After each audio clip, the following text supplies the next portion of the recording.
update on the status of those who were affected from the fire mission. It's a tough day for New York City, but as usual, the people of New York City will stand firm, will be resilient. Tremendous faith in our first responders who handled this situation so quickly. And we will provide regular updates as more information emerges. Now I'll present our Police Commissioner, James O'Neill.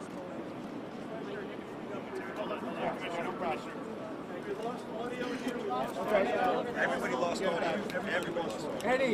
Eddie, pásame el lavalier, el water. Everybody lost audio. No, tíramelo. Audio? That was bad. That was gone. Is somebody stepping on the box? We have audio now? It's good. We're good? No. This box is down.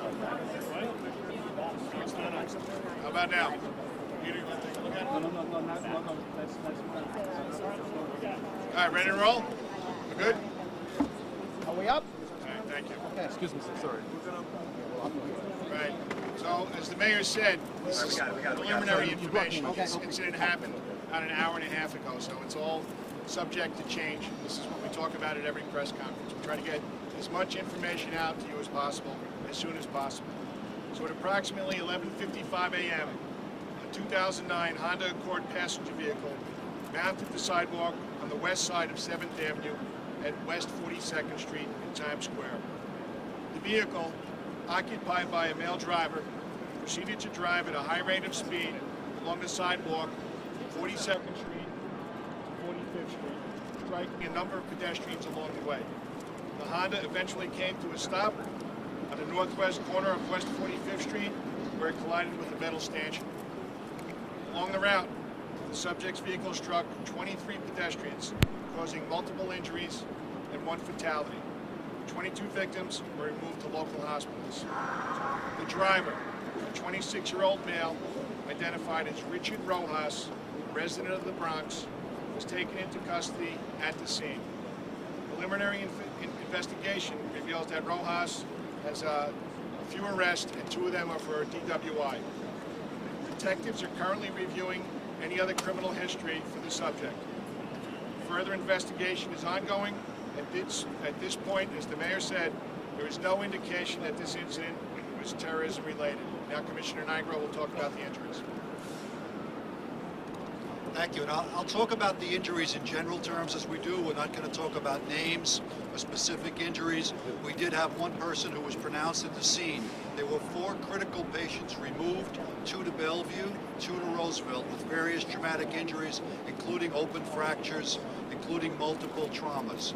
None of those at this point, thanks to the fact that they were quickly transported to this hospital, is likely, but that doesn't mean they are cleared.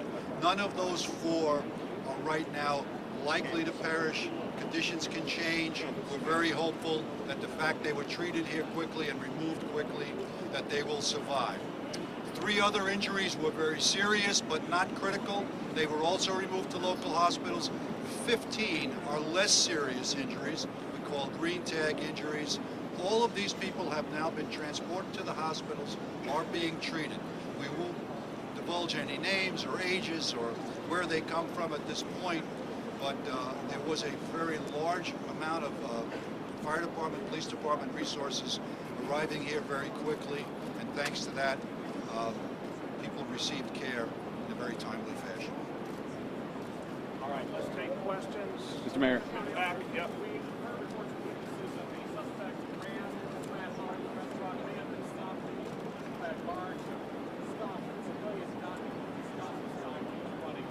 There were a number of people involved in the apprehension. There were some civilians involved, but there were also members of the New York City Police Department involved in apprehension also. We have, as you know, being from New York, we have a tremendous amount of police coverage in Times Square. As a matter of fact, right on the corner of 43rd and 7th, we had a lieutenant from CRC and some police officers. Hold on, one at a time. Mr. Mayor. Hold on. Huh? You got to speak Get some up. white shots. No, the vehicle, at this time, we don't think the vehicle was being pursued by a police vehicle. David? for both of you, you know, this is not, you've said, an act of terrorism, but this is the kind of attack that, or kind of incident that is feared now, and NYPD is prepared for. Are there things that should be done or need to be done in Times Square to prevent someone from getting onto the curb or taking out pedestrians here? David, as you know, the NYPD constantly reassesses security throughout the city, and after an incident like this, we'll do that also.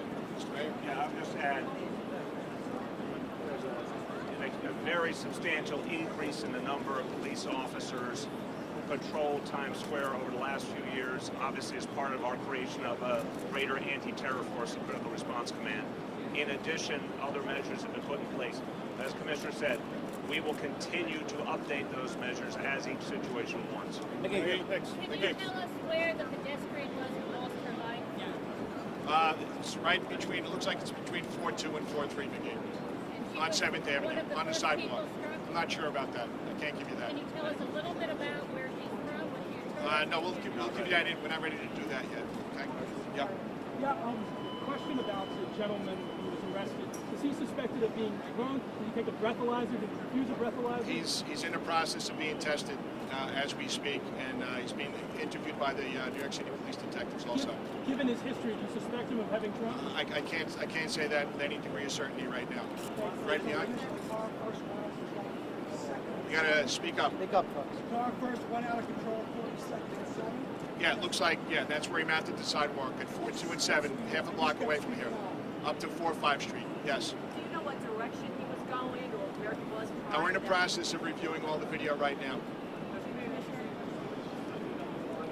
We're in the process of interviewing him right now. Again, this is only happened an hour and a half ago.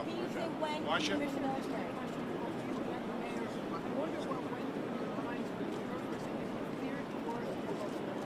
No, of course, the worst went through my mind, and that's why the mayor and I came here as quickly as we could. I spoke to Chief Aubrey, who's the detective chief in Manhattan South, and we quickly determined that at this time it doesn't appear to be terrorist related. Mr. Mayor, Marcia, same thing, exactly. Obviously, we know the times we're living in, Marcia, and we know it's a dangerous moment in history. I also had, the second I heard it was Times Square, I knew that there was a tremendous police presence. But as we've learned more, again, there's no indication this was terror. Mr. Mayor, you said that in the past you said DWI should be classified as a very minor offense, you know, for the purposes of... Again, I think that's a different discussion than the crisis we're talking about right now. It is. We're talking about this right now. Mr. Mayor, we have a question from our audience. Go ahead. Do you have any message to people who might be concerned about going to pedestrian plaza, a place where large vehicles going through? Look, my response is the same it's been any time there's been an incident anywhere in the world.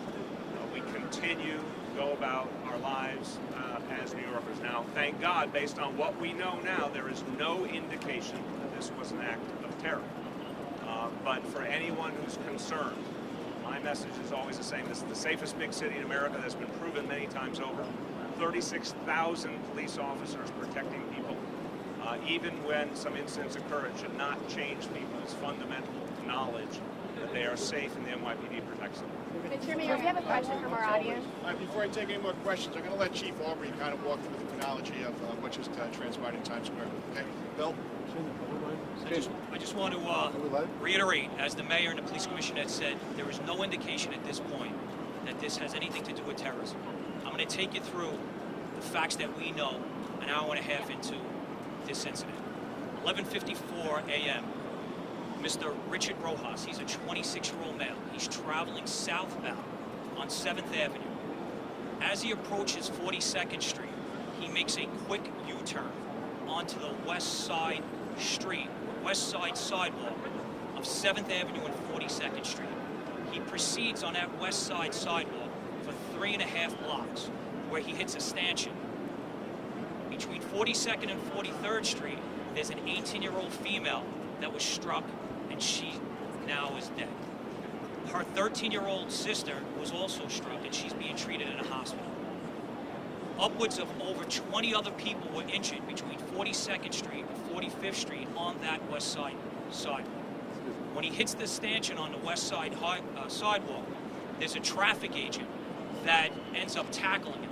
That's traffic agent Elfaki Abdelmagio.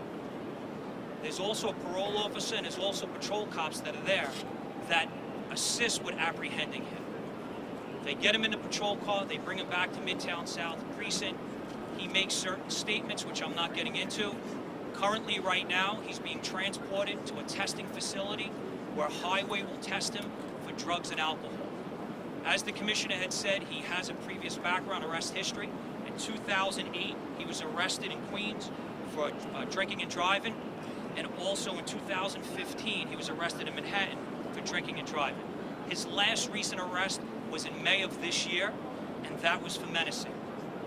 And again, you know, we're working with the Manhattan District Attorney's Office. We're working with witnesses. We're looking at video to try to piece the facts together here.